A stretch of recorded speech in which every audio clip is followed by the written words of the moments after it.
मैं इसे भी फेंक रही हूँ और ये खुली हुई चॉकलेट है, इसे भी फेंक रही हूँ। अब इन दोनों चॉकलेट में से आप मुझे बताओ कि आप किसे सिलेक्ट करोगे। आपने इसी को क्यों सिलेक्ट किया? क्योंकि ये पूरी पैक है। ठीक। बापर्दा औरत की मिसाल इस पैक चॉकलेट जैसी है जिसमें कोई नापाकी और गंदगी नहीं होती, और बेपर्दा औरत की मिसाल इस खुली हुई चॉकलेट जैसी है जिसमें हर किस्म की नापाकी और गंदगी होती है। उसकी दुनिया की नज़रों में कोई अहमियत नहीं होती और उसे देखकर नज़रअंदाज कर दिया जाता है। वाह, बहुत अच्छा एग्जाम्पल दिया तुमने। क्या इस्लाम में सारी पाबंदी औरतों के ऊपर है? क्या इस्लाम में मर्दों के ऊपर कोई पाबंदी नहीं? नहीं, ऐसा बिल्कुल नहीं है। जिस कुरान में अल्लाह ताला ने औरतों को पर्दे का हुक्म दिया है, उसकी एक आयत पहले अल्लाह ताला ने मर्दों पर पाबंदी लगाई है कि ए मर्दों, जब तुम रास्ते से गुजरा करो तब में निगाहें नीचे झुका लिया करो ताकि किसी गैर महरम औरत पर तुम्हारी निगाह ना पड़े। तो क्या हुआ? पर्दे का हुक्म अल्लाह ताला मर्दों को भी दे सकता था, औरतों को ही क्यों दिया?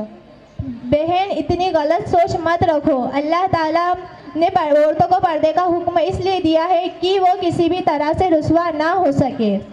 मैं तुम्हें एक और एग्जाम्पल देती हूँ, अब तुम्हें समझ आ जाएगा।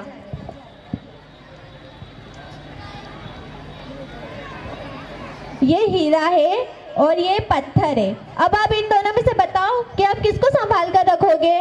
ऑफ कोर्स हीरे को। पत्थर को कौन संभाल कर रखता है? ठीक, औरत की मिसाल हीरे जैसी है जो बहुत नाजुक और कीमती होता है, इसलिए हम उसे छुपाकर तिजोरी में रखते हैं। अगर हम उसे सबके सामने नुमाइश के लिए रख देंगे तो वो सेफ नहीं रह पाएगा। उसी के बरस का हम पत्थर को रख देंगे तो उसे कोई चोट नहीं पहुंचेगी। और मैंने ये भी देखा है कि आजकल की लड़कियां सोशल मीडिया पर अपनी फ़ोटो क्लिक कर कर अपलोड कर देती हैं। मेरी प्यारी बहनों, ये भी एक तरीके की बेपर्दगी है।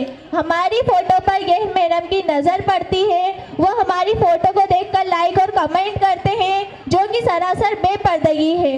मेरी आप सभी से गुजारिश है कि मेरी गुजारिश है कि आप अपनी फ़ोटो अपलोड ना करें और दूसरों को भी यही ताकीद करें। वाकई इस्लाम में औरतों को इतना ऊंचा मुकाम दिया गया है, ये आज मुझे समझ आ गया।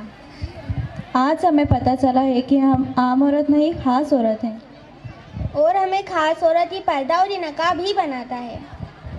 अब हमें भी पर्दे की इम्पोर्टेंस समझ आ गई। आज से हम भी अहद करते हैं कि हम भी पूरी तरीके से पर्दे का एहतिमाम करेंगे और दूसरों को भी पर्दे का एहतिमाम करने की ताकीद करेंगे।